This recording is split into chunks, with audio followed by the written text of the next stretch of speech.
नमस्कार मित्रांनो, माझ्या यूट्यूब चॅनलमध्ये तुमचं पुन्हा एकदा स्वागत आहे। आजच्या या व्हिडिओमध्ये आपण चांगल्या अट्रॅक्टिव्ह थंबनेल कसा बनवायचा हे स्टेप बाय स्टेप बघणार आहोत।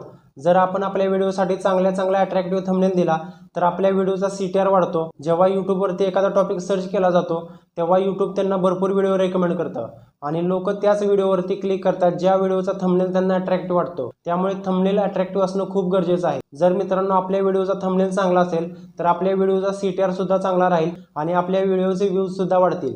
तर मित्रांनो आपण आपल्या व्हिडिओसाठी चांगल्या अट्रॅक्टिव्ह थंबनेल बनवणं खूप गरजेचं आहे। तर चला आपण आपल्या व्हिडिओसाठी चांगला थंबनेल कसा बनवायचा हे बघूया। व्हिडिओला सुरुवात करण्याआधी तुम्ही माझ्या YouTube चॅनलला सबस्क्राइब केले नसेल तर प्लीज मित्रांनो माझ्या YouTube चॅनलला सबस्क्राइब करा, कारण मी माझ्या YouTube चॅनलवरती अशीच माहिती अपलोड करत असतो। तर चला मित्रांनो आपण आपल्या व्हिडिओला सुरुवात करूया। फ्रीमध्ये अट्रॅक्टिव्ह थंबनेल बनवण्यासाठी आपल्याला 3 ॲप्लिकेशनची गरज आहे। त्यापैकी पहिला आहे पिक्सेल लॅब, दुसरा आहे इमेज सर्चमॅन आणि तिसरा आहे बॅकग्राऊंड इरेजर। हे तिन्ही ॲप्लिकेशन तुम्हाला प्ले स्टोअरवरती मिळतील। या तिन्ही ॲप्लिकेशनची लिंक मी तुम्हाला डिस्क्रिप्शनमध्ये दिलीच आहे आणि कमेंटमध्ये सुद्धा पिन केलेले आहे। तर मित्रांनो त्या लिंकवरती क्लिक करून तुम्ही ॲप्लिकेशन डाउनलोड करू शकता। तर सगळ्यात पहिल्यांदा मित्रांनो तुम्ही पिक्सेल लॅब ॲप्लिकेशन ओपन करा। पिक्सेल लॅब ॲप्लिकेशन ओपन केल्यानंतर तुमच्यासमोर असा इंटरफेस येईल। हे न्यू टेक्स्ट बॉक्स आपल्याला डिलीट करावं लागेल। इथं वरती तुम्हाला डस्टबिनचा ऑप्शन दिसतोय, त्यावरती क्लिक करा।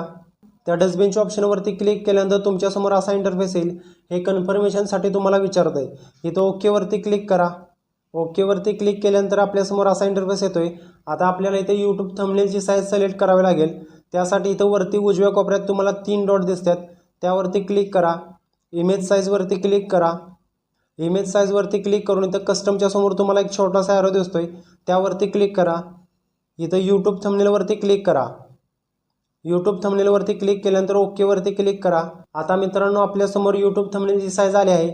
इथं थंबनेल साईजमध्ये बॅकग्राऊंडचा जो कलर दिसतोय तो कलर चेंज करण्यासाठी इथं खाली उजव्या कोपऱ्यात तुम्हाला एक ऑप्शन दिसतोय बघा, त्यावरती क्लिक करा। त्यावर क्लिक केल्यानंतर इथं कोपऱ्यात तुम्हाला डाव्या साईडला एक कलरचा ऑप्शन दिसतोय, त्यावरती क्लिक करा। कलर्सवरती क्लिक करून तुम्ही यापैकी कोणताही कलर सिलेक्ट करू शकता। मी हा येलो कलर सिलेक्ट करतो। जर तुम्हाला 2 कलर एकत्र पाहिजे असतील तर ग्रेडियंटवरती क्लिक करा। ग्रेडियंटवरती क्लिक करून तुम्ही कोणताही डबल कलर सिलेक्ट करू शकता। जो तुम्हाला पाहिजे तो कलर मित्रांनो तुम्ही सिलेक्ट करा। मी हा येलो कलर सिलेक्ट करतो। आता आपल्याला थंबनेलच्या बॅकग्राऊंडमध्ये एक मित्रांनो टॉन पेपर लागतो। तो टॉन पेपर कसा डाउनलोड करायचा हे मी तुम्हाला नंतर सांगतो। गॅलरीमधून कोणतीही डिझाईन किंवा PNG अपलोड करण्यासाठी इथे प्लसच्या ऑप्शनवरती क्लिक करा।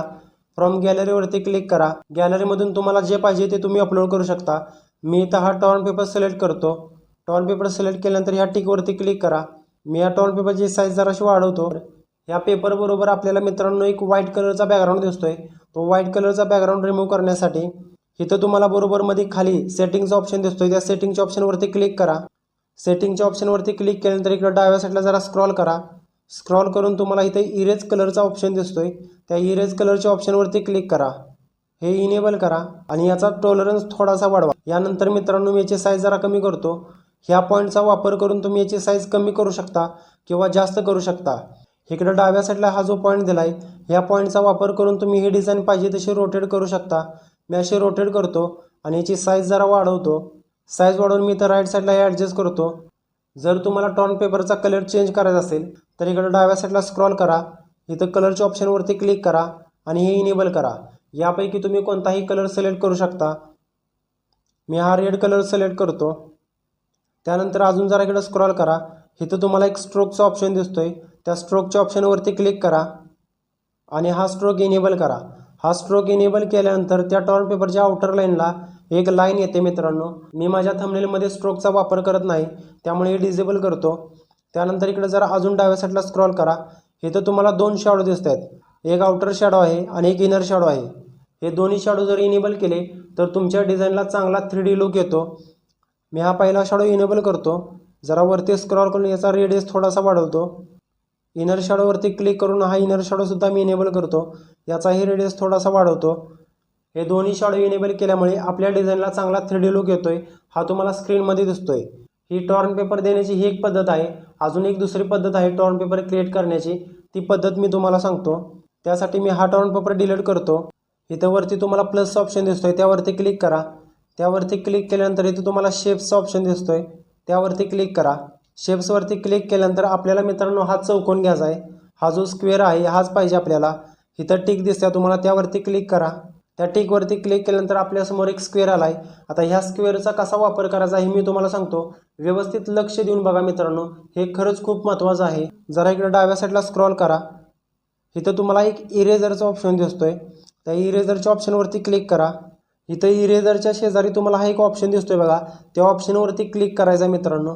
त्या ऑप्शनवरती क्लिक केल्यानंतर अशी डिझाईन तुम्हाला हळूहळू ड्रॉ करायची आहे. त्यानंतर असंच तुम्हाला इकडे लेफ्ट साईडला पूर्ण फिरवायचं आहे, पूर्ण राऊंड काढायचा आहे मित्रांनो. आता आपल्याला इथं बघा 4 नंबरला एक ऑप्शन दिसतोय. हा इथं तुम्हाला ऑप्शन दिसतोय बघा, स्क्रीनमध्ये मी तुम्हाला ॲरो दाखवलाय. त्या ऑप्शनवरती क्लिक करा. त्या ऑप्शनवरती क्लिक केल्यानंतर आपण जे ड्रॉ केलंय त्याचा अर्धा भाग पूर्ण जाईल, हे पूर्ण PNG टाईप होईल. त्यानंतर इथं तुम्हाला वरती एक टिक दिसते बघा, त्या टिकवरती क्लिक करा. टिकवरती क्लिक केल्यानंतर आपल्यासमोर असा इंटरफेस येईल. ह्या पॉईंटचा वापर करून तुम्ही मित्रांनो याची साईज कमी किंवा जास्त करू शकता. मी याची साईज वाढवतो. याची साईज वाढवून मी इथं बरोबर असं उजव्या साईडला सेट करतो. सेट केल्यानंतर याचा कलर चेंज करण्यासाठी इकडे डाव्या साईडला जरा स्क्रॉल करा. इथं तुम्हाला कलरचा ऑप्शन दिसतोय, त्या कलरच्या ऑप्शनवरती क्लिक करा आणि इनेबल करा. याचा कलर चेंज होईल. इथं जरा वरती स्क्रॉल करा आणि तुम्हाला जो कलर पाहिजे तो कलर तुम्ही सिलेक्ट करा. मी हा रेड कलर सिलेक्ट करतो. त्यानंतर इकडे अजून जरा डाव्या साईडला स्क्रॉल करा. आपल्या टोन पेपरला 3D लुक देण्यासाठी हे दोन्ही शॅडो इनेबल करा. हा आउटर शॅडो आहे त्यावरती क्लिक करून इनेबलवरती क्लिक करा. जरा वरती स्क्रॉल करा. याचा रेडियस पाहिजे तसा तुम्ही ॲडजस्ट करू शकता. त्यानंतर हा दुसरा शॅडो आहे तो पण इनेबल करा. जरा वरती स्क्रॉल करा आणि याचासुद्धा तुम्ही रेडियस तुम्हाला पाहिजे तसा ॲडजस्ट करा. यामुळे आपल्या डिझाईनला, आपल्या टोन पेपरला चांगला 3D लुक येतोय. इथं तुम्हाला स्क्रीनमध्ये दिसतंय. आता हा जो टोन पेपर आपण इम्पोर्ट केलाय, हा इम्पोर्ट केल्यानंतर एडिटिंग करताना इकडे तिकडे आपला टच झाला तर हलू नये, यासाठी हा लॉक करणं गरजेचं आहे. हे लॉक करण्यासाठी इथं तुम्हाला ऑप्शन दिसतोय उजव्या साईडला वरती कोपऱ्यात, त्यावरती क्लिक करा. इथं तुम्हाला लॉकचा ऑप्शन दिसतोय, त्या लॉकच्या ऑप्शनवरती क्लिक करा. आता एडिट करताना आपला जरी स्पर्श झाला तरी ही डिझाईन हलणार नाही, इथं व्यवस्थित अशी लॉक राहील. आता हे जे स्क्रीनवरती आपले आलंय हे घालवण्यासाठी पुन्हा त्याच ऑप्शनवरती क्लिक करा. हे आपल्या स्क्रीनवरून निघून जाईल. प्लस ऑप्शनवरती क्लिक करा. फ्रॉम गॅलरीवरती क्लिक करा आणि जो फोटो तुम्ही तुमच्या थंबनेलमध्ये वापरणार आहे तो फोटो तुम्ही सिलेक्ट करा. फोटो सिलेक्ट केल्यानंतर मी तो उजव्या साईडला असं जरा ॲडजस्ट करतो. त्यानंतर इकडे जरा डाव्या साईडला स्क्रॉल करा. तुम्हाला पाहिजे असेल तर स्ट्रोक इनेबल करा किंवा डिसेबल ठेवला तरी चालेल. स्ट्रोक जर इनेबल केला तर आपल्या फोटोच्या आउटर लाईनला एक लाईन येईल. या लाईनचा कलर तुम्हाला पाहिजे तसा तुम्ही बदलू शकता किंवा याची विड्थसुद्धा तुम्ही ॲडजस्ट करू शकता. जास्त पाहिजे जास्त करा, कमी पाहिजे कमी करा किंवा हा स्ट्रोक तुम्ही डिसेबलसुद्धा ठेवू शकता. त्यानंतर इकडे जरा डाव्या साईडला अजून स्क्रॉल करा आणि याचा आउटर शॅडो फक्त इनेबल करा. तुम्ही तुमच्या डिझाईनमध्ये जो फोटो वापरणार आहे त्या फोटोचा फक्त एकच शॅडो इनेबल करा मित्रांनो. फोटोसाठी 3D लुक देण्याची काहीही गरज नाही. तुम्हाला पाहिजे असेल तर तुम्ही करू शकता. त्यानंतर मी हा फोटोसुद्धा लॉक करतो. लॉक करण्यासाठी इथं उजव्या कोपऱ्यात तुम्हाला हा ऑप्शन दिसतोय त्यावरती क्लिक करा. इथं तुम्हाला लॉकचा ऑप्शन दिसतोय, त्या लॉकच्या ऑप्शनवरती क्लिक करा. आपला फोटोसुद्धा लॉक होईल. एडिट करताना जरी याला आपला टच झाला तरी हे याच्या जागेवरून हलणार नाही, इथं स्थिर राहील. त्यानंतर प्लसच्या ऑप्शनवरती क्लिक करा. टेक्स्टवरती क्लिक करा. टेक्स्टवरती क्लिक केल्यानंतर आपल्यासमोर एक नवीन टेक्स्ट बॉक्स ओपन होईल. त्यावरती डबल क्लिक करा. डबल क्लिक केल्यानंतर असा इंटरफेस येईल. तुम्ही तुमच्या थंबनेलवरती जे टायटल देणार आहे ते टायटल इथं लिहा. थंबनेल टेक्स्ट तुम्ही इथं टाईप करा. मी इथं टाईप करतो थंबनेल. त्यानंतर इथं ओकेवरती क्लिक करा. जे आपण टेक्स्ट दिलेत त्याची फॉन्ट स्टाईल चेंज करण्यासाठी इकडे डाव्या साईडला जरा स्क्रॉल करा. इथं तुम्हाला ABचा ऑप्शन दिसतोय त्यावरती क्लिक करा. त्यावरती क्लिक केल्यानंतर यापैकी तुम्ही कोणताही फॉन्ट स्टाईल सिलेक्ट करू शकता. जर तुम्हाला तुमच्या पिक्सेल लॅब ॲप्लिकेशनमध्ये फॉन्ट स्टाईल ॲड करायचे असतील तर हा व्हिडिओ बघा. या व्हिडिओची लिंक मी तुम्हाला डिस्क्रिप्शनमध्ये दिली आहे. या व्हिडिओमध्ये मी तुम्हाला फॉन्ट स्टाईल कशा ॲड करायच्या हे सांगितलं आहे. मी इथं माय फॉन्ट्सवरती क्लिक करतो. मी इथं माझ्या टेक्स्टसाठी ही फॉन्ट स्टाईल सिलेक्ट करतो. याचा कलर चेंज करण्यासाठी इकडे जरा स्क्रॉल करा. कलर्सवरती क्लिक करा आणि तुम्हाला जो कलर पाहिजे तो कलर तुम्ही सिलेक्ट करा. मी हा ब्लॅक कलर सिलेक्ट करतो. त्यानंतर इकडे जरा अजून डाव्या साईडला स्क्रॉल करा. इथं तुम्हाला डबल टीचा ऑप्शन दिसतोय त्यावरती क्लिक करा. त्यावरती क्लिक करून तुम्ही तुमच्या फॉन्टची साईज कमी करू शकता किंवा जास्त करू शकता. तुम्हाला पाहिजे तशी तुम्ही ॲडजस्ट करा. पाहिजे त्याची साईज ॲडजस्ट केल्यानंतर इकडे डाव्या साईडला जरा स्क्रॉल करा. इथं तुम्हाला स्ट्रोकचा ऑप्शन दिसतोय त्यावरती क्लिक करा. स्ट्रोक लाईनसाठी तुम्हाला जो कलर पाहिजे तो कलर तुम्ही सिलेक्ट करा. याची विड्थ तुम्ही इथून ॲडजस्ट करा. तुम्हाला जशी पाहिजे तशी मॅनेज करा. स्ट्रोक ॲडजस्ट केल्यानंतर डाव्या साईडला जरा स्क्रॉल करा. इथं तुम्हाला शॅडो दिसतोय तो शॅडो इनेबल करा. शॅडो इनेबल केल्यामुळे चांगलं अट्रॅक्टिव्ह दिसतं. त्यानंतर पुन्हा प्लसच्या ऑप्शनवरती क्लिक करा आणि अजून एक नवीन टेक्स्ट बॉक्स घ्या. एकाच टेक्स्ट बॉक्समध्ये सगळं लिहिण्यापेक्षा तुम्ही मित्रांनो वेगवेगळे टेक्स्ट बॉक्स इम्पोर्ट करा. आणि त्यामध्ये तुमचा थोडा थोडा डायलॉग लिहा. जर एकाच टेक्स्ट बॉक्समध्ये सगळे लिहिलं तर ते व्यवस्थित दिसत नाही, प्रोफेशनल दिसत नाही. त्यामुळे तुम्हाला जितके पाहिजे तितके तुम्ही टेक्स्ट बॉक्स ॲड करू शकता. त्यानंतर या टेक्स्ट बॉक्सवरती डबल क्लिक करा, तो तुमच्यासमोर ओपन होईल आणि जे टेक्स्ट तुम्ही तुमच्या थंबनेलमध्ये देणार आहे ते बाकीचे राहिले ते इथं टाईप करा. मी इथं कसा बनवायचा हे टाईप करतो. त्यानंतर इकडे जरा डाव्या साईडला स्क्रॉल करा. स्क्रॉल केल्यानंतर इथं तुम्हाला बीचं ऑप्शन दिसतोय, त्यावरती क्लिक करा. त्यावरती क्लिक करून आपले फॉन्ट्स बोल्ड करण्यासाठी इथं बीवरती क्लिक करा, आयवरती क्लिक करा. असा जरा तिरका शेप येईल, इटॅलिक होईल. मी इथं जरा याची साईज वाढवतो. त्यानंतर प्लसच्या ऑप्शनवरती क्लिक करा. इथं शेपचा तुम्हाला ऑप्शन दिसतोय, त्यावरती क्लिक करा. आता मित्रांनो जरा खूप महत्त्वाचं आहे, जरा लक्ष देऊन बघा. शेपच्या ऑप्शनवरती क्लिक केल्यानंतर तुमच्यासमोर हा स्क्वेअर येईल. हा स्क्वेअर मित्रांनो तुम्ही तुमच्या टेक्स्टच्या साईजचा घ्या. याची साईज जरा तुम्ही ॲडजस्ट करा. अशी लांबी रुंदी ॲडजस्ट केल्यानंतर इथं खाली तुम्हाला रेडियसचा ऑप्शन दिसतोय. हा रेडियस थोडाशी वाढवा, 4 किंवा 5च्या आसपास ठेवा. जसं तुम्हाला योग्य वाटते तसं तुम्ही ॲडजस्ट करा. त्यानंतर ह्या टिकवरती क्लिक करा. आपण हा जो दुसरा टेक्स्ट बॉक्स इम्पोर्ट केला आहे त्यामध्ये लिहिले कसा बनवायचा, ते शेवटला जे च आहे ते जराशी कट झाले मित्रांनो. ते व्यवस्थित करण्यासाठी इथं एवरती क्लिक करा. एवरती क्लिक करून इकडे डाव्या साईडला जरा स्क्रॉल करा. स्क्रॉल केल्यानंतर इथं तुम्हाला पेंडिंगचा ऑप्शन दिसतोय, त्या पेंडिंगच्या ऑप्शनवरती क्लिक करा. त्यानंतर इथं राईट पेंडिंग दिसतंय, ते राईट पेंडिंग जराशी व्यवस्थित करा. त्याची साईज थोडीशी वाढवा. मी अशी 5वरती ठेवतो. आता आपला जो डायलॉग आहे तो पूर्ण दिसतोय बघा, इथं तुम्हाला स्क्रीनमध्ये दिसतंय. इथं सेटिंगच्या ऑप्शनवरती क्लिक करा. खाली इकडे डाव्या साईडला जरा स्क्रॉल करा. स्क्रॉल केल्यानंतर इथं तुम्हाला रिलेटिव्ह पोझिशनचा ऑप्शन दिसतोय, त्यावरती क्लिक करा. त्यावर क्लिक केल्यानंतर इथं तुम्हाला बरोबरमध्ये 2 ऑप्शन दिसतोय. आधी या खालच्या ऑप्शनवरती क्लिक करा, नंतर ह्या वरच्या ऑप्शनवरती क्लिक करा. ही डिझाईन बरोबर आपल्या थंबनेलच्या सेंटरला येईल. आता जे आपण थंबनेलमध्ये दुसरा टेक्स्ट बॉक्स इम्पोर्ट केला आहे तो टेक्स्ट बॉक्स आहे तो ह्या डिझाईनच्या पाठीमागे गेला आहे. तो पुढं आणण्यासाठी मित्रांनो इथं तुम्हाला वरती ऑप्शन दिसतोय, त्यावरती क्लिक करा. त्या डिझाईनच्या पाठीमागे आपला अर्धा डायलॉग गेला आहे. कसा बनवायचा हे जे आपण फॉन्ट्स लिहिले होते ते पाठीमागे गेलेत. इथं तुम्हाला कसा बनवायचा ऑप्शन दिसतोय, त्यावरती क्लिक करा. इथं खाली एवरती क्लिक करा. इथं तुम्हाला टू फ्रंटचा ऑप्शन दिसतोय, त्यावरती क्लिक करा. त्यावरती क्लिक केल्यानंतर आपले जे फॉन्ट्स आहेत ते पुढे येतील आणि जी डिझाईन आपण इम्पोर्ट केली आहे ती पाठीमागं जाईल. याची साईज थोडीशी मी वाढवतो. या बॉक्समध्ये बसेल अशी साईज मी सिलेक्ट करतो. त्यानंतर मित्रांनो इथे ॲडजस्ट करतो. ॲडजस्ट केल्यानंतर मी याचा कलरही चेंज करतो. इथं डाव्या साईडला जरा स्क्रॉल करा.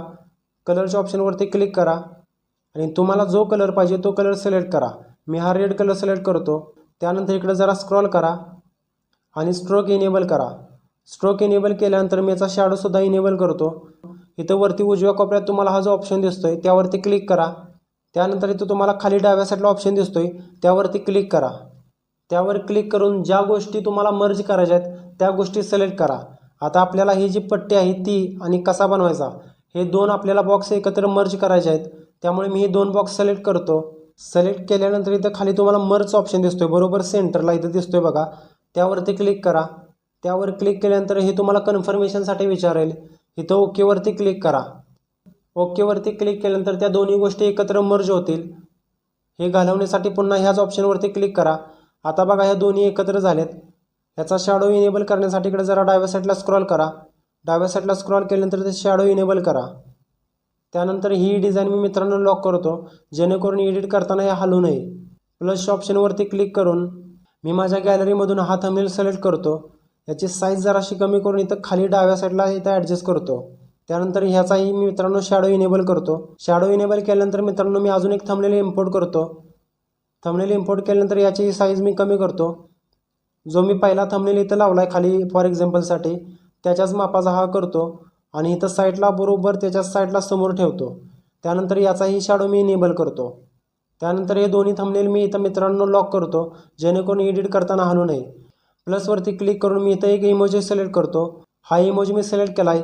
याची साईज कमी करून मी इथं वरती उजव्या कोपऱ्यात ॲडजस्ट करतो. प्लसवरती क्लिक करून गॅलरीमधून मी यूट्यूबचा एक लोगो सिलेक्ट करतो. तो लोगो मी इथं ॲडजस्ट करतो आणि या लोगोचा सुद्धा मी शॅडो इनेबल करतो. प्लसवरती क्लिक करून गॅलरीमधून मी अजून एक PNG अपलोड करतो. हा पिक्सेल लॅबचा PNG आहे. याची ही साईज मी कमी करतो आणि हा इथं ॲडजस्ट करतो. आता इथं मित्रांनो ॲडजस्ट केल्यानंतर हा जो थंबनेल आहे जे शेवटला यल आहे ते यल याच्या पाठीमागं जातं आहे. हे यल कसं पुढं आणायचं हे मी तुम्हाला सांगतो. ते टेक्स्ट पुढं आणण्यासाठी हा जो इथं ऑप्शन दिसतोय त्यावरती क्लिक करा. ज्या गोष्टी आपल्याला पुढं घ्यायच्या आहेत, आता इथं आपल्याला थंबनेल पुढं घ्यायचा आहे तर इथं मी थंबनेलवरती क्लिक करतो. थंबनेलवरती क्लिक केल्यानंतर हे इकडे जराशी सरकवतो आणि इकडे जरा स्क्रॉल करून मित्रांनो इथं टू फ्रंटचा ऑप्शन दिसतोय त्यावरती क्लिक करा. तर मित्रांनो आपला जो थंबनेल आहे तो पूर्णपणे व्यवस्थित बनवून झाला आहे. आता हा आपल्या गॅलरीमध्ये सेव्ह करण्यासाठी इथं वरती उजव्या कोपऱ्यात तुम्हाला 3 डॉट दिसतात त्यावरती क्लिक करा. त्यावर क्लिक केल्यानंतर ते एक्सपोर्ट इमेजचा ऑप्शन दिसतोय त्यावरती क्लिक करा. इथं कस्टमच्या समोर तुम्हाला एक छोटासा एरो दिसतोय त्यावरती क्लिक करा. इथं अल्ट्रावरती क्लिक करा. त्यानंतर इथं सेव्ह टू गॅलरीवरती क्लिक करा. सेव्ह टू गॅलरीवरती क्लिक केल्यानंतर मित्रांनो आपला जो थंबनेल आहे तो आपल्या गॅलरीमध्ये सेव्ह झाला आहे. तर मित्रांनो इमेज सर्च मॅन ॲप्लिकेशन आहे. या ॲप्लिकेशनचा वापर करून तुम्ही कोणताही लोगो किंवा कोणताही PNG डाउनलोड करू शकता. तर तुमच्या मोबाईलमध्ये हे ॲप्लिकेशन इन्स्टॉल करून ठेवा. यानंतर मित्रांनो बॅकग्राऊंड इरेजर आहे. हे ॲप्लिकेशन तुम्हाला प्ले स्टोअरवरती मिळून जाईल. या ॲप्लिकेशनचा वापर करून तुम्ही हाय क्वालिटीमध्ये तुमच्या फोटोचा बॅकग्राऊंड रिमूव्ह करून घेऊ शकता. जर मित्रांनो तुम्हाला थंबनेल बनवण्याची प्रोसेस आवडली असेल तर माझ्या यूट्यूब चॅनलला सबस्क्राईब करायला विसरू नका. व्हिडिओला लाईक करा आणि कमेंटमध्ये ही प्रोसेस तुम्हाला कशी वाटली हे सांगायला विसरू नका. भेटूया आपण पुढच्या व्हिडिओमध्ये.